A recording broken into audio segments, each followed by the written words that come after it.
kembali menjumpai Anda dengan sejumlah informasi lebih dalam seputar kasus-kasus yang terjadi di masyarakat.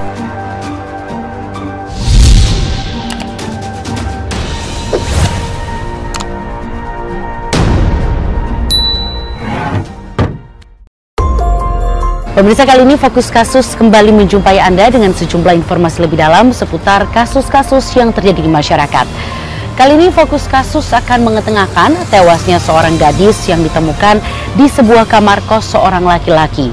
Diduga lelaki yang dikenalnya melalui media sosial terlibat dalam pembunuhan wanita berkulit putih itu.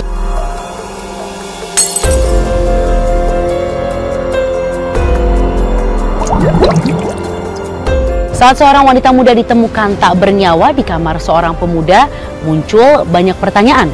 Mengapa ia berada di kamar seorang diri dalam keadaan terkunci, sementara penghuninya tidak ada? Dan mengapa saat ditemukan kondisinya setengah telanjang? Apakah ia korban kejahatan seksual? Dan apakah ada motif lain di balik kematiannya ini? Sebuah rumah di Gang Kedurus, Jalan Brawijaya, Wonokromo, Surabaya, Jawa Timur menjadi perhatian banyak orang setelah di salah satu kamar di rumah ini ditemukan seorang wanita muda dalam keadaan tewas.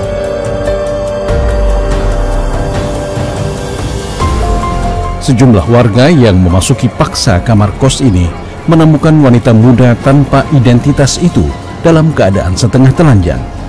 Hanya mengenakan kaos warna hitam, celananya sudah dilucuti dan ditemukan tak jauh dari tubuhnya bersama pakaian dalamnya. Sementara kepalanya ditutupi bantal. Polisi yang mengidentifikasi menemukan adanya luka di kepala wanita berkulit putih itu. Melihat bekasnya, luka itu diduga bekas benda tumpul. Selain itu, polisi juga menemukan sisa sperma di kasur dan sepotong kayu sepanjang setengah meter yang tergeletak di dekat kasur yang diduga menjadi senjata pelaku saat menyerang korban. Polisi pun menyita kayu itu untuk diperiksa di laboratorium forensik. Yang indikasinya memang ada pembunuhan. Untuk identitas dari korban kami masih dalami karena tidak ada identitas pada korban. Sedangkan untuk indikasi pelaku kemungkinan ada. Nah, kami akan kejar segera secepatnya untuk dilakukan penangkapan. Dan yang meninggal yang tewas ini warga sini atau gimana? Tamu yang datang ke kos-kosan ini. Petugas maupun warga setempat mencurigai laki-laki penghuni kamar kos ini terlibat dalam kematian wanita muda berkulit putih ini. Dugaan ini muncul lantaran saat mayat ditemukan, laki-laki berinisial MS itu tidak terlihat di tempat tinggalnya ini. Selain itu, pintu kamar kos terkunci dengan rapi, yang menandakan penghuninya meninggalkan kamar dengan sengaja.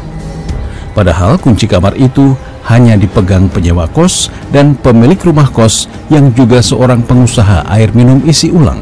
Ini adiknya mau ikut satu malam, mau cari kerjaan, bilangnya begitu. Berhubung satu malam ya dibiarkan aja mungkin sama mertua saya.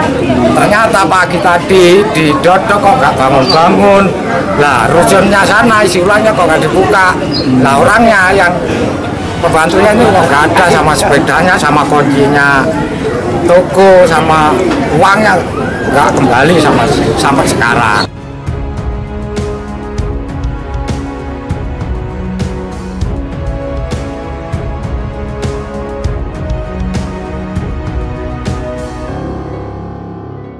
Saat ditemukan tidak ada identitas wanita muda itu. Dan kematian seseorang yang tidak dikenal dapat memunculkan berbagai macam dugaan. Dan apakah laki-laki penghuni kamar kos ini terlibat dalam kematian korban? Namun mengapa ia meninggalkan korban dalam keadaan setengah telanjang dan terkunci di dalam kamarnya?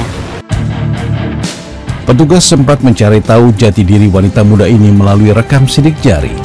Namun hasilnya nihil karena tidak ada data wanita itu dalam bank data kependudukan. Setelah menyebar informasi melalui berbagai media mengenai wanita muda yang tewas di sebuah kamar kos, identitas korban pembunuhan diketahui bernama Uswatun Hasanah alias Uus.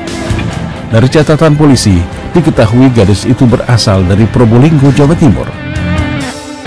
Setelah mempelajari sejumlah petunjuk yang ditemukan di TKP, polisi menemukan jejak lelaki penghuni kamar kos itu masih berada di wilayah Jawa Timur. Kendati sempat kesulitan melacak keberadaannya karena berpindah-pindah dalam kurun waktu 3 hari setelah korban ditemukan tewas, polisi membekuk MS di sebuah warnet di kota Bondowoso, Jawa Timur. Dari hasil pemeriksaan terungkap, MS yang bekerja di depo air isi ulang itu membunuh Uswatun Hasanah karena merasa cemburu.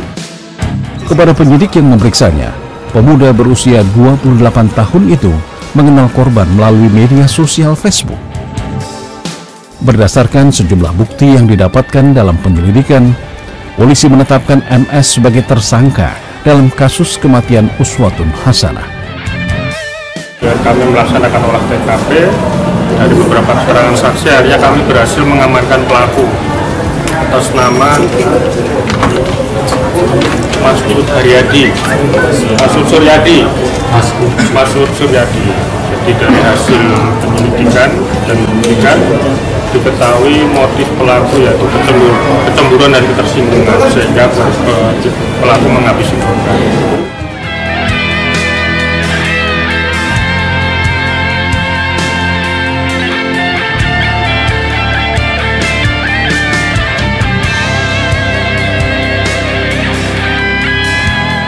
Apa motif sebenarnya dari perbuatan tersangka kepada korban? Dan mengapa ia tega meninggalkan jasad wanita malang itu setelah bermesraan dengannya? Adakah ia sudah berencana untuk menjalankan aksi kejahatannya? Dalam pemeriksaan polisi, MS mengungkapkan ia mengenal korban melalui media sosial Facebook. Keduanya menjadi akrab setelah kerap berbincang-bincang melalui dunia maya itu. Dan pada awal bulan Februari 2016, tersangka menyebut korban di rumahnya di Probolinggo, Jawa Timur. Mereka berdua kemudian bermalam di kos tersangka. Di dalam kamar ini, tersangka dan korban saling melepas rindu mereka. Usai berhubungan intim, korban Uus bercerita kepada MS mengenai dirinya yang butuh uang karena ibunya sedang sakit keras. Karena iba, tersangka berniat memberikan sejumlah uang untuk meringankan beban wanita muda itu. Namun MS menjadi berang tatkala mendapati korban menelpon seorang lelaki lain. Dalam pembicaraan itu, diketahui korban sedang merencanakan untuk pergi ke Bali bersama seorang lelaki lain. Saat MS menegurnya, korban malah menantang. Alasannya apa menurut dia? Gara-gara emosi bohongin saya. Kenapa emosi? Kenapa? Bohongin saya. Bohongnya apa? Dia bilang mamanya masuk rumah sakit, padahal tidak. Malah janjian sama cowok lain mau pergi lagi ke Bali. Langsung dimarahi? Iya, saya omelin pertama. Saya kasih tahu, dia malah cuek-cuek gitu aja. Asik-asikan teleponan bil ketawa-ketawa. Setelah membunuh Uswatun Hasanah, tersangka melucuti celana korban. Lalu ia menghabiskan malam itu di kamar kosnya bersama jasad korban yang sudah tidak bernyawa. Baru keesokan harinya, MS mencari tempat sembunyi dari kejaran polisi.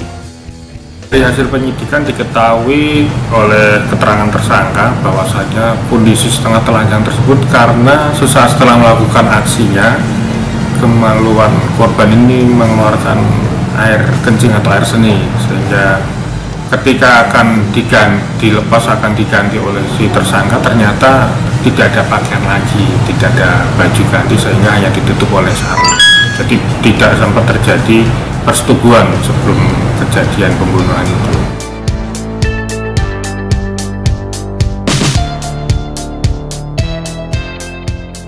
Bergaul di dunia maya memang membuat tidak ada batas-batas, baik jarak ataupun strata sosial. Namun demikian harus selalu waspada dan berhati-hati jika menjalani hubungan melalui media sosial. Dari sejumlah kasus yang terjadi, tidak selalu yang ada di dunia maya selalu baik sesuai dengan kenyataannya. Sosok MS menjadi perhatian setelah pemuda itu diduga membunuh teman wanitanya, Uswatun Hasanah, di dalam kamar kosnya. Warga yang tinggal di dekat TKP mengaku tidak mengenal pribadi MS, apalagi latar belakangnya. Bahkan ketua rukun tetangga tidak tahu bahwa MS tinggal di wilayahnya. Ya selama ini tidak ada apa ya, pendaftaran ke diri saya, ke Pak RT. Jadi kita tidak tahu itu warga mana, statusnya itu bagaimana, berapa lama tinggal di sini, nggak ada. Tadi file-file saya tidak ada, apa yang didaftar ke Pak RT dari pihak tuan rumah tidak ada. Jadi kita sama sekali tidak tahu siapa beliaunya, ini siapa, ini kita tidak tahu. Jadi ya itu datang terus tahu loh ada anak pembunuhan di sini. Ini siapa? Gitu, saya juga heran. Selama 2 bulan bermukim di kawasan ini, tersangka bersikap tertutup. Orang-orang yang tinggal bersebelahan dengan MS tidak tahu pemuda itu membawa wanita untuk menginap di kamar kosnya. Karena itu mereka tidak menaruh curiga ketika pintu kamar itu tertutup lama, karena mengira MS sedang bekerja di depo air isi ulang tak jauh dari tempat kosnya. Ya kesehariannya sih saya nggak pernah komunikasi, Tapi Ibu cuma tahu lihat ya, orangnya aja. perilakunya seperti apa? Menunjukkan Biasa aja. ya. Iya. Sering ada perempuan di bawah sini apa gimana? Nggak tahu, saya juga nggak Baru tahu. sekali kemarin. Iya, Ibu terkejut waktu kejadian seperti ya itu? jelas terkejut.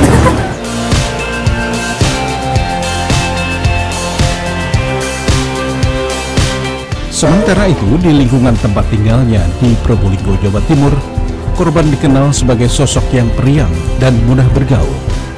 Namun sejak bermain media sosial di dunia maya, membuatnya menjadi pendiam dan sering mengurung diri di dalam kamar. Nggak pernah kesini. Ibu nggak pernah tahu itu yang satu ini. Ya ibu sendiri nggak tahu kan, dia sering di kamar terus. Oh, sering di kamar. Iya, setiap harinya di kamar. Keluarga korban mengaku tidak mengenal tersangka MS.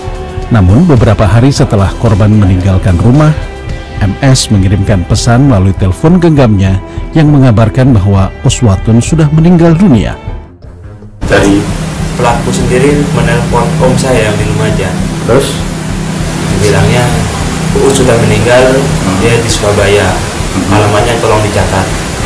Akhirnya saya berangkat langsung sama ibu bapak saya ke Surabaya bareng keluarga di Lumajang. Jadi pelaku sendiri yang menghubungi sendiri lewat handphone Uus. Melihat dari peristiwa buruk yang menimpa Uswatun, sejumlah warga menjadi lebih berhati-hati terhadap media sosial. Dampaknya kalau saya Facebookan itu ya jangan terlalu terlalu percaya dengan apa-apa yang diomongkan dari teman-temannya, karena sekarang ini motifnya Pak ya, motifnya ya, lain-lain sudah, dan juga bermacam-macam motif kan seperti itu. Sekarang ini bukan Facebookannya yang buat merusak, enggak, tapi orangnya sendiri kan seperti itu Pak.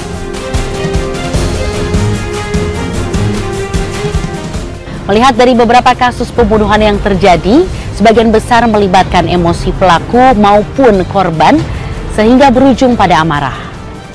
Dan dalam emosi yang tinggi dapat membuat seseorang menjadi lepas kendali dan melakukan tindak kejahatan yang lalu disesalinya. Lalu apakah polisi menemukan unsur perencanaan dalam pembunuhan ini? Dalam penyelidikan kasus pembunuhan Uswatun Hasanah alias Uus, polisi menemukan sejumlah benda yang menjadi petunjuk dalam pengungkapan pelaku dan motif pembunuhan ini. Barang-barang itu yang kemudian disita sebagai barang bukti menguatkan dugaan keterlibatan MS sebagai orang yang disangka membunuh wanita muda itu. Polisi menjerat tersangka dengan pasal 365 KUHP. Pemberatan untuk dugaan tindak kejahatan MS ini adalah korban tewas akibat perbuatan tersangka, sehingga polisi juga menjeratnya dengan pasal 338 KUHP mengenai kejahatan pembunuhan. Bila terbukti di pengadilan, ancaman maksimalnya berupa pidana penjara seumur hidup atau 20 tahun. Pasal yang kita persangkakan kepada tersangka kita gunakan pasal 365 ayat 4 subsidiar 338. Pencurian dengan kekerasan yang mengakibatkan kematian dan pembunuhan. Ancaman maksimal hukuman seumur hidup atau selama-lamanya 20 tahun.